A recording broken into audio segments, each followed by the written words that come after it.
Hello! I am too old for toys, of course.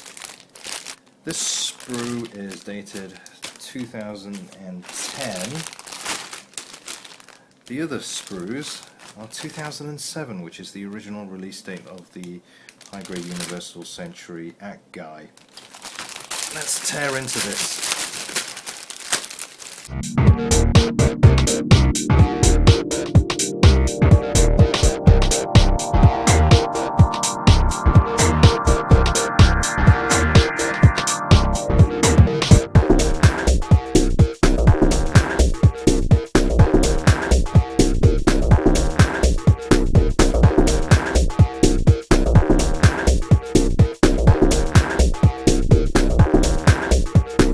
If you're going to be painting it, ultimately you should be trimming off all these pegs at an angle so that it makes it easier to dismantle afterwards, and gluing everything together.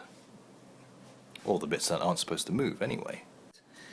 So that's pretty much it for the A tree, and I should say the unique new parts in this kit, because otherwise it is a high-grade BearGGuy.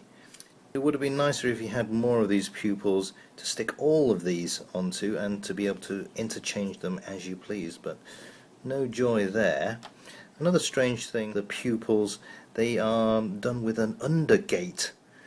Normally they would use the undergate for kits that they intend to do chroming on, so why do it on the eyes but nowhere else? The other unique pieces, the Wobbly tail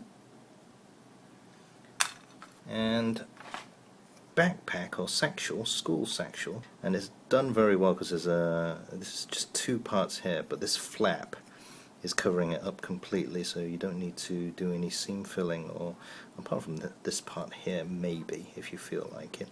The recorder, when it's in place, you can't see the gaps in the plastic on the underside, so good job there too. Yeah, I like what they've done with the mouth, but it's a shame that they don't have a red sticker with some white fangs. That would have been a nice touch. Or better still, they should have included a unique part made from the red plastic, which they already have on the tree. And I think I've forgotten the mono eye. Now I did hear myself dropping something on the floor, but it must have been the little mono eye. I can't find it. Doesn't matter, because I didn't actually fancy the look of the bright pink or bright red mono eye on this head. I prefer the look of it as it is now, so if I wanted to make another piece it wouldn't be too much effort. And this is a neck piece. So I think that covers all the unique parts that we have for transforming the BearGGuy kit into the BearGGuy.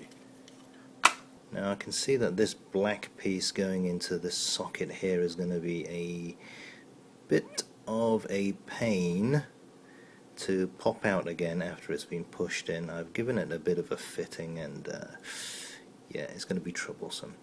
So to prepare for that, I'm going to drill using this pin vise through the back of this socket, right through it.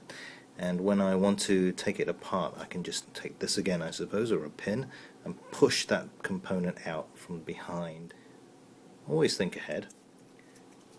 So there we go, pushed through, and I will not have to be worrying.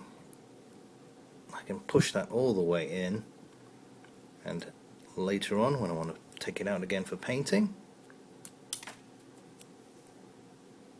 perfect. He looks like he's got welding goggles on. Now this is the elbow joint, and I want you to get a load of this click. Ugh.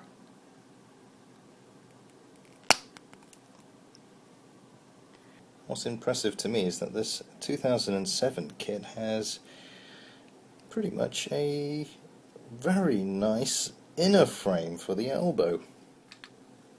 This is what it looks like with some of the outer armour. It's a bit of a shame to cover it up.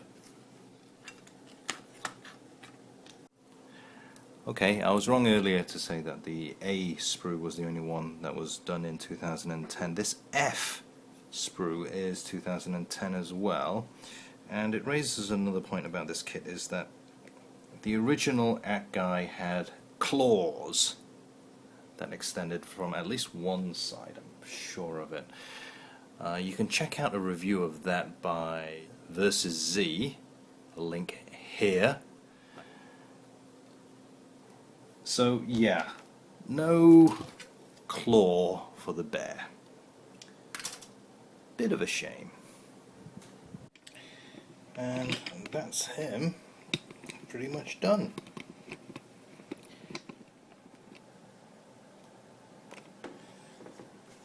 And the most impressive thing about him is this internal frame that he has for his limbs. Look at that bend. It's pretty darn good for a high grade.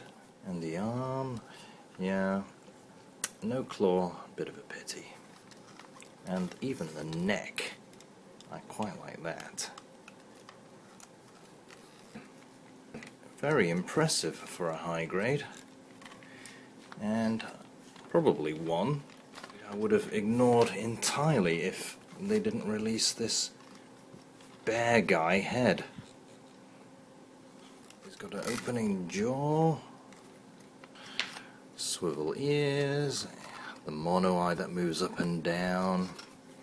Oops, I've forgotten his tail. Must be here somewhere. Here it is. And they were nice enough to include a port for a action base as well. So this is what he looks like with his arm extension stretched out to the max. Bit of grey detail there. The missiles are hidden away inside the satchel and you have to remove the flap to see them. Nice molded detail on the soles of his feet. Yep, he's just far too cute to pass by.